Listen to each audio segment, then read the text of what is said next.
High বন্ধুরা, এটা আমাদের ড্রাগন ফল পুরো পেকে লাল হয়ে যাচ্ছে। আমরা তবে এটা তুলে নিয়ে বাড়ি চলে যাব। পেকে লাল টকটকে হয়ে গেছে। আমার মানু তুলে নিচ্ছে, তুলতে পারছে না, তাই আমি একটু ট্রাই করলাম, তুলে চেষ্টা করলাম, তুলে দিলাম ফলটা, তুলে ওর হাতে দিলাম। ও কত খুশি ফলটা দেখে। একটাই হয়েছিল প্রথমেই, কত খুশি দেখো, খুব খুশি।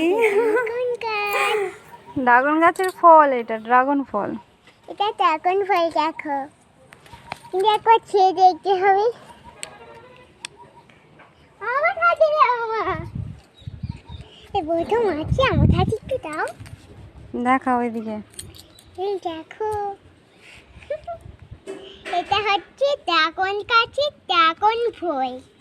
আসলে প্রথম ফুটেছে, পুরো লাল টকটকে হয়ে গেছে। এই প্রথম ফুটেছিল, একটু খান্ডে ফুটেছিল, কত বড় হয়ে গেছে আর নেই।